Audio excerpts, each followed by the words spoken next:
हिंदू शास्त्रों के अनुसार बृहस्पति गुरु, जो शुक्राचार्य के कट्टर विरोधी है और उन्हें देवताओं के गुरु माना जाता है, वो शील और धर्म के अवतार है, प्रार्थनाओं और बलिदान के मुख्य प्रस्तावक है, जिन्हें देवताओं के पुरोहित के रूप में प्रदर्शित किया जाता है।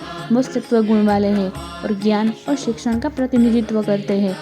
वे पीले या सुनहरे रंग के हैं और एक छड़ी, एक कमल और माला धारण करते हैं। उनके पिता का नाम महर्षि अंगिरा है, जो सप्त ऋषियों में से एक है, और उनकी माता का नाम सुरूपा है।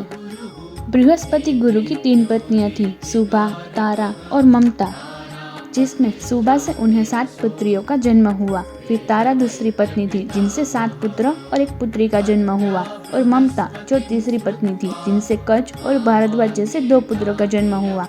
और पौराणिक कथाओं के अनुसार माना जाता है कि तारा चंद्रदेव के साथ प्रेम संबंध के बाद बुध की माता बनी।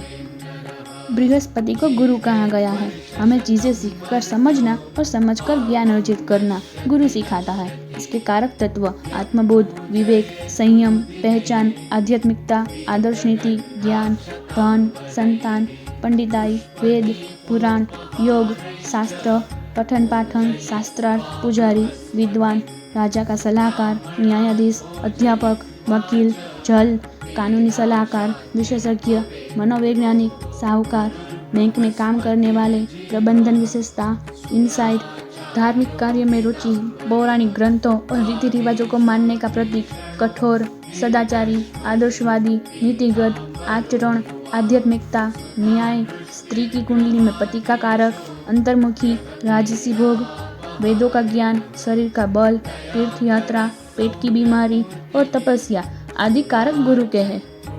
गुरु का बीज मंत्र है ओम ग्राम ग्रीम ग्रोम सह गुरुवे नमः। यदि कुंडली में बृहस्पति कमजोर अवस्था में है तो व्यक्ति को शारीरिक, मानसिक, वैवाहिक और आर्थिक समस्याओं का सामना करना पड़ सकता है, और कमजोर गुरु के कारण संतान को कष्ट, विवाह में अड़चन, वैवाहिक जीवन में परेशानियों से लेकर धन हानि का सामना तक करना पड़ सकता है। ऐसे में जातक को पढ़ाई में किसी न किसी तरह की अड़चन आ रही है तो खराब गुरु के लक्षण हैं।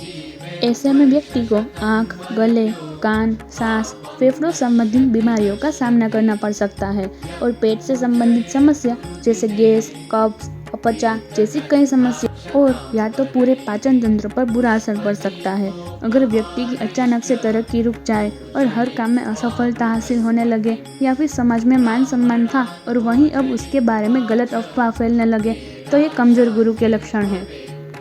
गुरु को मजबूत करने के लिए हर गुरुवार के दिन व्रत रखना शुभ होता है, और इसके साथ ही केले के पेड़ की पूजा करनी चाहिए, या फिर गुरुवार के दिन केले के पेड़ में गुड़ और चना या फिर चने की दाल का भोग लगाना शुभ माना जाता है। इसके साथ ही घी का दीपक जलाए और गुरुवार के दिन ओम ब्रूम बृहस्पते नमः मंत्र का जाप करें। और गुरुवार को बृहस्पति देव की पूजा करते समय पीला चंदन, पीले फूल, पीले पकवान और पीले वस्त्र जरूर अर्पित करें। गुरुवार के दिन आटे की लोई में थोड़ी सी चने की दाल, गुड़ और चुटकी भर हल्दी डालकर गाय को खिलाएं।